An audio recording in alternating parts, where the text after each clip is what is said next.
দীর্ঘ ৩ বছর মাটিকে সুরং করে রাসূল সাল্লাল্লাহু আলাইহি ওয়াসাল্লামের কবর পর্যন্ত পৌঁছে গিয়েছিল দুজন ইয়াহুদি, এবং আল্লাহর রাসূলের লাশ চুরি করার পূর্বে রাসূল সাল্লাল্লাহু আলাইহি ওয়াসাল্লাম তৎকালীন রাজাকে স্বপ্নে এসে বললেন, হে নুরুদ্দিন, আমাকে দুজন লাল চক্ষু বিশিষ্ট ব্যক্তি বিরক্ত করছে, এদের হাত থেকে আমাকে রক্ষা করো।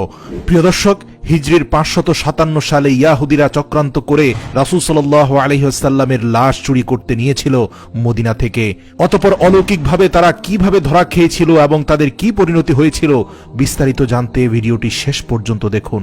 ৫৫৭ হিজরিতে তৎকালীন সুলতান নুরুদ্দিন জঙ্গি রহমতুল্লাহ আলাইহি তাহাজ্জুদ নামাজ পড়ে নামাজের বিছানায় ঘুমিয়ে পড়েছিলেন।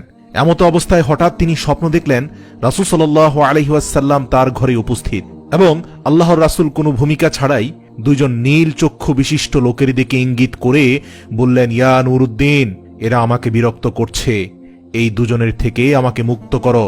এই ভয়াবহ স্বপ্ন দেখে নুরুদ্দিন জঙ্গি রহমাতুল্লাহ আলাই অত্যন্ত ভীত সন্ত্রস্ত হয়ে ঘুম থেকে জাগ্রত হলেন এবং কিংকর্তব্য বিমূঢ় হয়ে গেলেন। ভাবলেন এটি হয়তো কোনো দুঃস্বপ্ন। তাৎক্ষণিক তার মাথায় বিভিন্ন প্রকার চিন্তা ঘুরপাক খেতে লাগলো। তিনি ভাবলেন, আল্লাহর রাসূল সাল্লাল্লাহু আলাইহি ওয়াসাল্লাম তো এখন কবরের জীবনে, তার সাথে অভিশপ্ত ইয়াহুদিরা এমন কি ষড়যন্ত্র করতে পারে?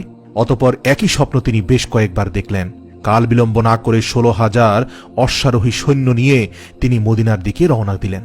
সেই দুজন ভয়ঙ্কর নীলচক্ষু বিশিষ্ট ব্যক্তিকে মদিনার অলিতে গলিতে খুঁজতে লাগলেন, কিন্তু তার সৈন্য বাহিনী দীর্ঘ ২ সপ্তাহ ধরে খোঁজার পরেও মদিনাতে সেই দুজন ব্যক্তিকে খুঁজে পেল না, যাদের ব্যাপারে আল্লাহর রাসূল সতর্ক করেছেন। এরপর ১৭তম দিনে তিনি মদিনার চারপাশ সৈন্যবাহিনী দ্বারা ঘেরাও করে ফেললেন এবং আদেশ জারি করে দিলেন, যারা মদিনার বাইরে আছে তারা ভিতরে আসতে পারবে, কিন্তু মদিনা থেকে কোনো লোক বাইরে যেতে পারবে না। নুরুদ্দিন জঙ্গি রহমাতুল্লাহ আলাই জুমার খুতবা প্রদান করলেন, ঘোষণা দিলেন, আমি মদিনার মানুষকে দাওয়াত দিয়ে একবেলা খাওয়াতে চাই। আমার অভিলাষ সকলেই যেন এই দাওয়াতে অংশগ্রহণ করে। এটি সুলতানের আদেশ। সুলতান মদিনাবাসীকে আপ্যায়নের জন্য বিশাল আয়োজন করলেন। নির্ধারিত সময়ে খাওয়া দাওয়া শুরু হলো এবং তৃপ্তি সহকারে মদিনার অলিগলির সকল মানুষ এসে খেলেন, কিন্তু সেই দুজন ব্যক্তিকে খুঁজে পাওয়া গেল না। এরপর তিনি বিশ্বস্ত বেশ কয়েকজনকে জিজ্ঞেস করলেন, আচ্ছা, আর কেউ কি অবশিষ্ট আছে যারা এখনো আমার আতিথেয়তা গ্রহণ করেনি? এই শুনে লক্ষাধিক জনতার মধ্যে এক ব্যক্তি হঠাৎ করে বলে উঠলেন, হুজুর, আমার জানা মতে সম্ভবত ২ জন লোক এখনো বাকি আছে যারা আল্লাহওয়ালা বুজুর্গ মানুষ। লোকটির বক্তব্য শুনে তিনি কাল বিলম্ব না করে কয়েকজন লোক সহকারে ওই ২ জন লোকের আবাসস্থলে পৌঁছে গেলেন এবং নুরুদ্দিন জঙ্গি রহমাতুল্লাহ আলাই ওই ২ জন লোককে দেখে প্রচন্ড চমকে উঠলেন, কারণ এরাই তো সেই ২ জন ব্যক্তি যাদেরকে স্বপ্নে দেখানো হয়েছিল। তিনি জিজ্ঞাসা করলেন, কে তোমরা? কোথা থেকে এসেছ? তোমরা সুলতানের দাওয়াতে কেন শরীক হলে না? লোক দুটো তাদের পরিচয় গোপন করে বলল, আমরা মুসাফির, হজের উদ্দেশ্যে এসেছিলাম, কিন্তু প্রিয় নবী সাল্লাল্লাহু আলাইহি ওয়াসাল্লামের প্রেমে আত্মহারা হয়ে আর ফিরে যেতে মন চাইল না, তাই বাকি জীবন রওজার পাশে কাটিয়ে দেওয়ার নিয়তে এখানে রয়ে গেছি। উপস্থিত জনগণ তাদের পক্ষ হয়ে বলল, হুজুর, এরা খুবই আল্লাহওয়ালা মানুষ, সারাদিন ইবাদত বন্দিগি করে। এরপর সুলতান কারো কথায় কান না দিয়ে তাদেরকে সেখানে আটকে রাখার নির্দেশ দিলেন। অতঃপর স্বয়ং তাদের থাকার জায়গায় গিয়ে খুব ভালো করে অনুসন্ধান চালালেন, কিন্তু সেই স্বপ্নের সাথে সম্পর্কিত কোনো কিছু সেখানে পাওয়া গেল না। এখনো রহস্য উদ্ঘাটন করতে না পারায় তিনি সীমাহীন চিন্তিত হয়ে পড়লেন। এক পর্যায়ে নুরুদ্দিন জঙ্গি রহমাতুল্লাহ আলাই সেই ঘরের ভিতরে তার সঙ্গীদের বললেন, আচ্ছা, তাদের নামাজের মুসল্লাটি একটু উঠাও তো।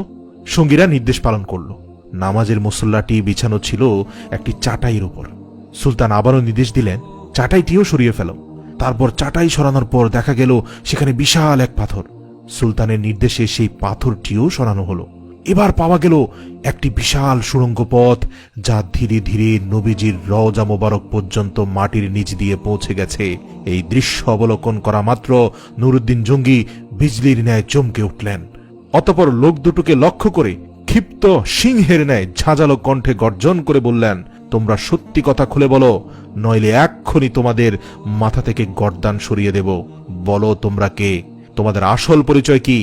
কেন এখানে এসেছ? সুলতানের কথায় তারা অত্যন্ত ঘাবড়ে গেল। কঠিন বিপদ সামনে দেখে তারা আসল পরিচয় প্রকাশ করল এবং বলল, আমরা ইয়াহুদি। ইয়াহুদিদের আস্তানা মুসল শহর থেকে আমাদেরকে প্রশিক্ষণ দিয়ে এখানে পাঠানো হয়েছে, যাতে রাসূল সাল্লাল্লাহু আলাইহি সাল্লামের লাশ চুরি করে নিয়ে যেতে পারি এবং তা যেন ইউরোপীয় ইয়াহুদিদের হাতে হস্তান্তর করি। এই কাজে সফল হলে তারা আমাদেরকে আরো ধন সম্পদ দিবে বলে প্রতিশ্রুতি দিয়েছে। সুলতান বললেন, তোমরা তোমাদের পরিকল্পনা বাস্তবায়নের জন্য কি পদ্ধতি অবলম্বন করেছিলে, কিভাবে তোমরা কাজ করতে?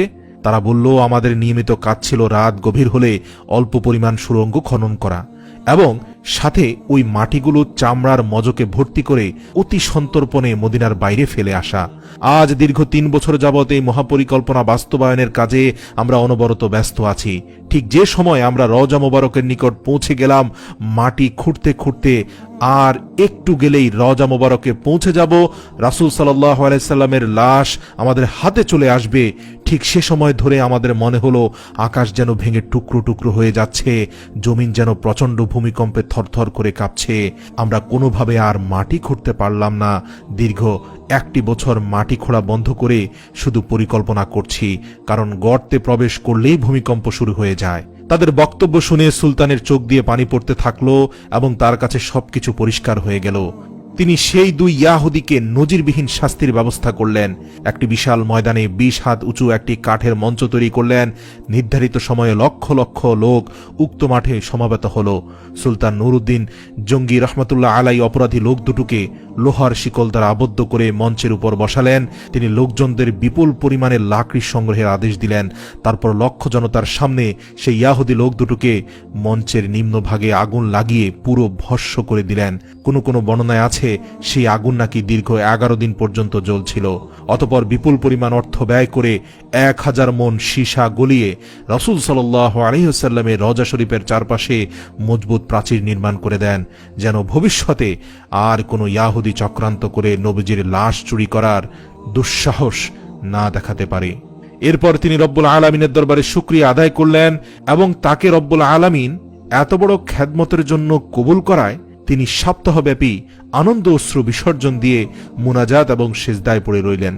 ইতিহাস থেকে পাওয়া যায় যে নুরউদ্দিন জঙ্গি রহমতুল্লাহ আলাই ইন্তেকালের পর ওসিয়ত মোতাবেক তার লাশকে রাসূল সাল্লাল্লাহু আলাইহি সাল্লামের রওজা মোবারকের কাছাকাছি দাফন করা হয়।